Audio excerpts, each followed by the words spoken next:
नमस्कार। आज मैं आप लोगों को टीकाकरण के बारे में बताने जा रही हूँ। टीकाकरण क्या है? टीकाकरण वह प्रक्रिया है जिससे किसी व्यक्ति को आमतौर पर टीका वैक्सीन दिए जाने के पश्चात उस संक्रमण के खिलाफ प्रतिरक्षित या प्रतिरोधी बना दिया जाता है।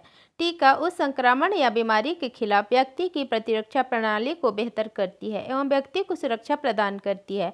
टीकाकरण खतरनाक संक्रामक बीमारियों के नियंत्रण और उन्मूलन करने के लिए एक उपयुक्त तरीका है और अनुमान है कि यह प्रतिवर्ष इन बीमारियों से होने वाले 20 से 30 लाख मौतों को रोकता है। यह सबसे अधिक किफ़ायती स्वास्थ्य निवेशों में से एक है। नियमित टीकाकरण क्यों? यह बचपन में होने वाली कई जानलेवा बीमारियों से बचाव का एक सुपरिचित एवं असरदार तरीका है। बीमारियों को होने से पहले रोकने से धन, ऊर्जा तथा जीवन की बचत होती है। इससे टीका रोधक रोगों से शिशुओं की सुरक्षा सुनिश्चित कर बच्चों में विकार और मृत्यु दर को काफ़ी हद तक कम किया जा सकता है। यह विश्व में उपलब्ध सबसे सुरक्षित एवं बेहद किफ़ायती सेवा है। टीका रोधक बीमारियां। नियमित टीकाकरण कार्यक्रम के तहत निम्न बीमारियों से बचाव के लिए टीका निःशुल्क दिया जाता है। पहला, तपेदिक टीबी। दूसरा, हेपेटाइटिस बी। तीसरा, पोलियो। चौथा, गलघोटू डिप्थीरिया। पांचवा, काली खांसी पर्टूसिस। छठा, टेटनस। सातवां, हीमोफिलस इन्फ्लुएंजा टाइप बी। आठवां, रोटावायरस डायरिया। नौवां, न्यूमोकोकल निमोनिया। 10वां, खसरा। 11, रूबेला एवं जापानीज इंसेफ्लाइटिस। चुने हुए जिलों में 12 बीमारियों से बचाव के लिए राष्ट्रीय टीकाकरण सरणी। गर्भवती महिलाओं के लिए TD1 गर्भ का पता चलते ही 0.5 ml मांसपेशी में ऊपरी बाह में दिया जाता है। TD2 TD1 के 4 सप्ताह बाद 0.5 ml मांसपेशी में ऊपरी बाह में दिया जाता है। TD बूस्टर यदि गर्भ पिछले TD टीकाकरण के 3 वर्षों के अंदर ठहर गया हो एवं पिछले गर्भ के समय TD के 2 टीके लगे हों तो TD बूस्टर का एक टीका दिया जाता है। 0.5 ml मांसपेशी में ऊपरी बाह में दिया जाता है। राष्ट्रीय टीकाकरण सरणी शिशुओं के लिए BCG जन्म के समय 0.05 ml 1 माह तक एवं 0.1 ml 1 माह के बाद इंट्राडर्मल त्वचा के अंदर बाईं ऊपरी बाह में 1 वर्ष तक दिया जाता है। हेपेटाइटिस बी बर्थ डोज जन्म के 24 घंटे के अंदर 0.5 ml मांसपेशी में बाएं मध्य जांघ का बाहरी भाग में 24 घंटे के अंदर दिया जाता है। OPV 0 डोज जन्म के समय 2 बूंद मुंह से जन्म के 14 दिन के अंदर दिया जाता है। OPV 1, 2, 3 6 सप्ताह, 10 सप्ताह, 14 सप्ताह 2 बूंद मुंह से 5 वर्ष तक दिया जाता है। रोटावायरस 1, 2, 3 6 सप्ताह, 10 सप्ताह, 14 सप्ताह 5 बूंद मुंह के द्वारा 1 वर्ष तक दिया जाता है। राष्ट्रीय टीकाकरण सरणी पेंटावलेंट 1, 2, 3 6 सप्ताह, 10 सप्ताह, 14 सप्ताह 0.5 ml मांसपेशी में बाएं मध्य जांघ का बाहरी भाग में 1 वर्ष तक दिया जाता है। FIPV 6 सप्ताह, 14 सप्ताह 0.1 ml इंट्राडर्मल दहिना ऊपरी बाह में 1 वर्ष तक दिया जाता है। PCV 6 सप्ताह, 14 सप्ताह 9 माह पूरा होने पर 0.5 ml मांसपेशी में दहिना मध्य जांघ का बाहरी भाग में 1 वर्ष तक दिया जाता है। MR1 9 माह पूरा होने पर 0.5 ml सबकुटेनियस दहिना ऊपरी बाह में 5 वर्ष तक दिया जाता है। JE1 9 माह पूरा होने पर 0.5 ml मांसपेशी में दहिना मध्य जांघ का बाहरी भाग में 15 वर्ष तक दिया जाता है। विटामिन A 9 माह पूरा होने पर आधा चम्मच या 1 लाख इंटरनेशनल यूनिट मुंह के द्वारा 5 वर्ष तक दिया जाता है। राष्ट्रीय टीकाकरण सरणी बच्चों के लिए DPT बूस्टर 1 16 से 24 महीना के बीच 0.5 ml मांसपेशी में मध्य जांघ का बाहरी भाग में 5 वर्ष तक दिया जाता है। MR दूसरी खुराक 16 से 24 महीना के बीच 0.5 ml सबकुटेनियस दहिना ऊपरी बाह में 5 वर्ष तक दिया जाता है। OPV बूस्टर 16 से 24 महीना के बीच 2 बूंद मुंह के द्वारा 5 वर्ष तक दिया जाता है। JE का दूसरी खुराक 16 से 24 महीना के बीच 0.5 ml मांसपेशी में दाहिना मध्यजांघ का बाहरी भाग में 15 वर्ष तक दिया जाता है। विटामिन ए 16 माह या उसके बाद प्रत्येक 6 माह के अंतराल पर 5 वर्ष की उम्र तक 2 ml या 2 लाख इंटरनेशनल यूनिट मुंह के द्वारा 5 वर्ष तक दिया जाता है।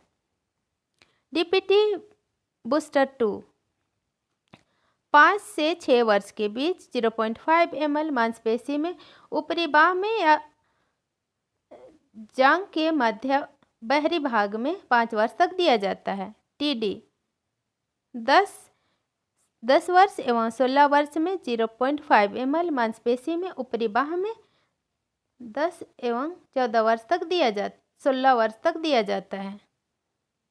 इंजेक्शन की सही तकनीक। इंजेक्शन देने के समय त्वचा को साफ करने के लिए स्पिरिट या अल्कोहल का प्रयोग न करें। टीका देते समय प्लंजर को धीरे धीरे दबाएं। इंजेक्शन देने के बाद सुई को धीरे से त्वचा से वापस लाएं। इंजेक्शन दिए जाने के बाद यदि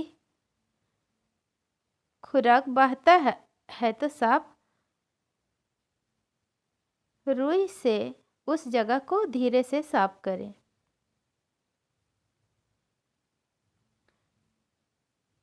इंजेक्शन के सही तकनीक। सबकुटेनियस टीका देने का सही तकनीक।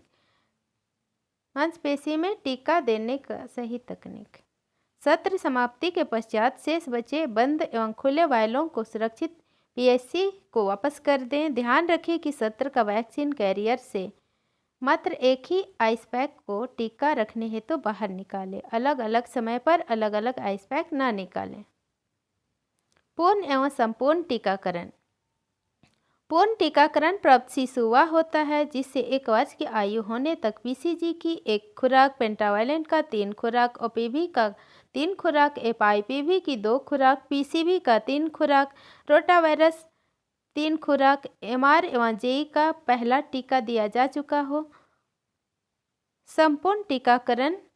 पूर्ण टीकाकरण प्राप्त शिशु को 16 से 24 माह के बीच डीपीटी का पहला बूस्टर, ओपीवी का बूस्टर, एमआर एवं जेई का दूसरा टीका दिया जा चुका हो।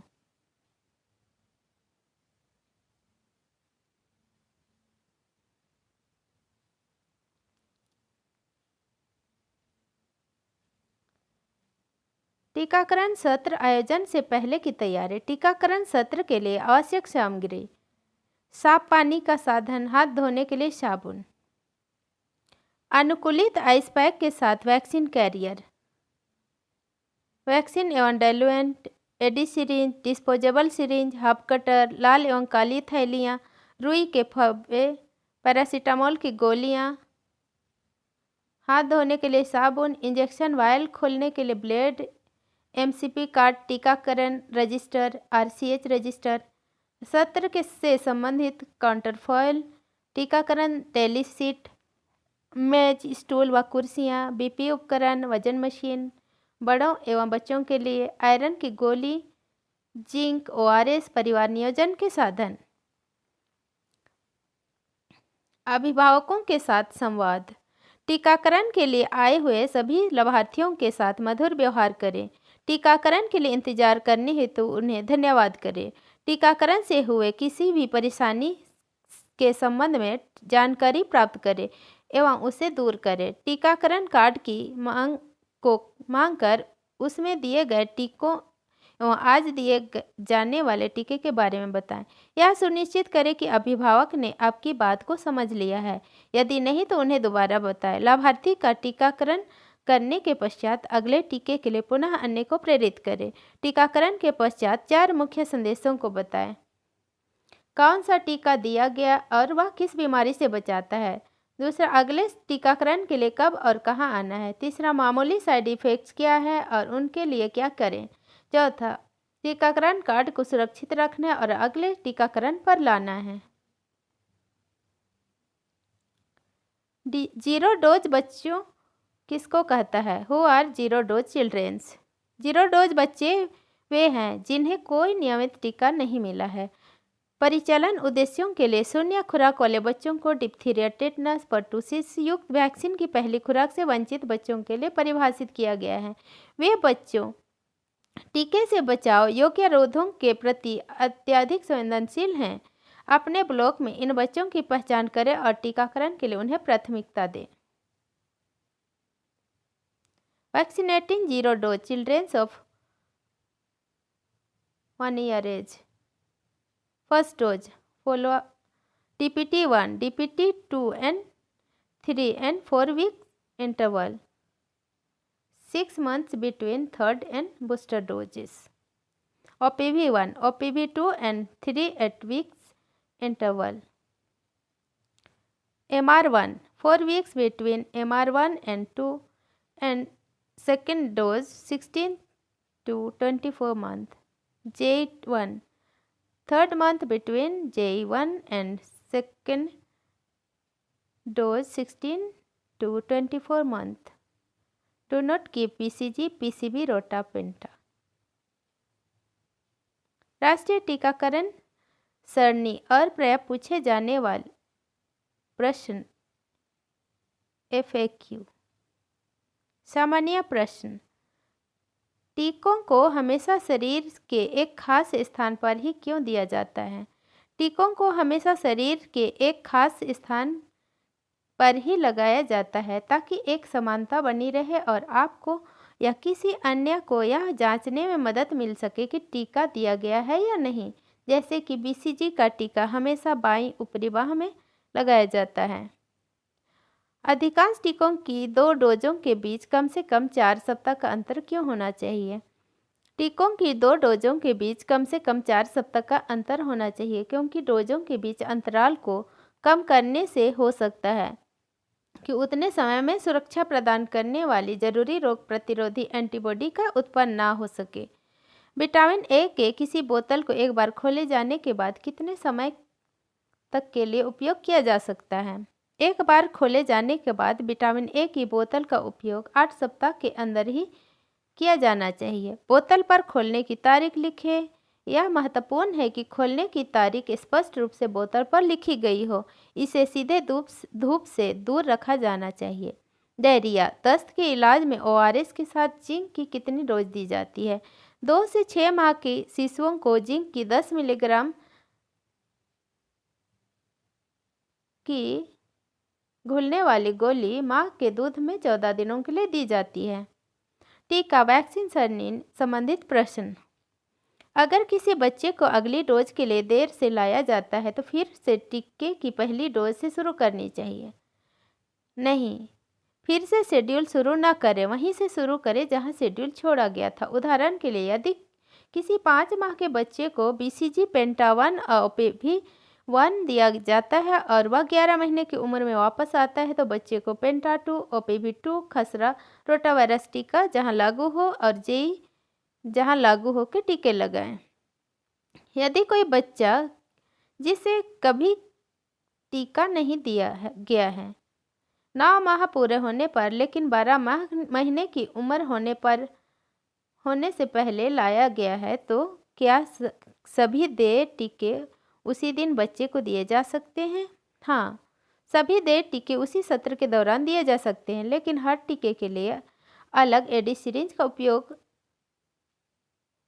और अलग निर्धारित जगह होनी चाहिए। 9 माह के बच्चे को जिसे कभी भी टीका नहीं दिया गया है BCG, पेंटा, OPV, IPV, MR, IPV जहां लागू हो, PCV जहां लागू हो, JE जहां लागू हो के टीके एक ही समय में देना सुरक्षित और प्रभावी है। यदि किसी अंग में 1 से अधिक इंजेक्शन दिए जाने हैं तो दोनों इंजेक्शन की जगहों के बीच की दूरी कम से कम 1 इंच सुनिश्चित करें। यदि कोई बच्चा जिसे कभी टीका नहीं दिया गया है उसे 12 महीने की उम्र पूरी होने 1 वर्ष से अधिक के तुरंत बाद लाया जाता है, आप कौन सी टीका देंगे? राष्ट्रीय टीकाकरण सरणी के अनुसार इस बच्चे को BCG, hepatitis B, rotavirus, pentavalent और IPV के टीके देने की जरूरत नहीं है। इस बच्चे को DPT1, OPV1, MR1, JE1 यदि जरूरत हो और विटामिन ए का घोल दिया जाना चाहिए। DPT और OPV की बाद की डोज 4 सप्ताह के अंतराल पर दी जानी चाहिए। राष्ट्रीय टीकाकरण सरणी के अनुसार इससे उससे निर्धारित आयु पर MR2 JE2 जहां लागू हो विटामिन ए और DPT बूस्टर डोज दें। टीका या वैक्सीन सरणी संबंधित प्रश्न। 1 से 5 वर्ष बच्चे जिससे कभी भी टीका नहीं दिया गया है उसे कौन सा टीका दिया जा सकता है? ऐसे बच्चों को BCG, hepatitis B, rotavirus, pentavalent और IPV नहीं दिया जाएगा। DPT1, OPV1, MR1, JE1 जहां लागू हो और 2 मिलीलीटर विटामिन ए का घोल दें। पुनः 1 महीने के अंतराल पर DPT और OPV की दूसरी और तीसरी डोज दें।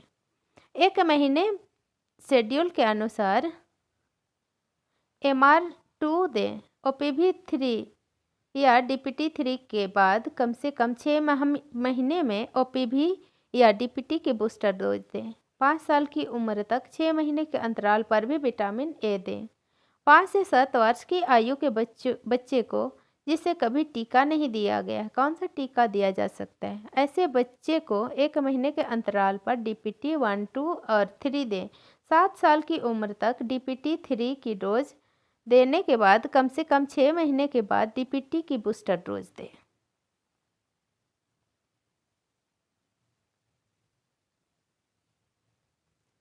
Minimum gap when a child is late beyond the scheduled time. Ensure a minimum gap of at least. Number 1. 4 weeks between 2 doses of Penta, OPV, RVV. 4 weeks between MR1 and MR2.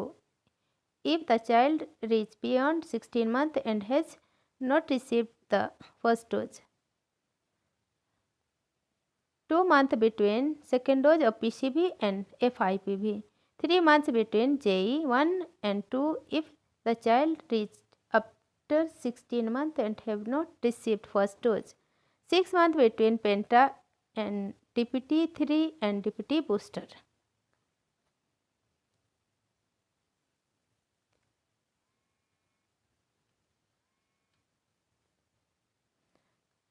Upper age limit of children's vaccine under UIP. Upper age limit of vaccination under UIP. Hepatitis B birth dose 24 hours, OPV 0 dose 15 days, BCG 1 year, Penta FIPV PCV Rota 1 year, OPV 5 year, Measles and MR 5 year, DPT 7 years, JE 15 years. If a child has already received 1 or 2 doses of Penta, Rota, FIPV or PCV before, continue the due doses even after 1 year of age. Thank you.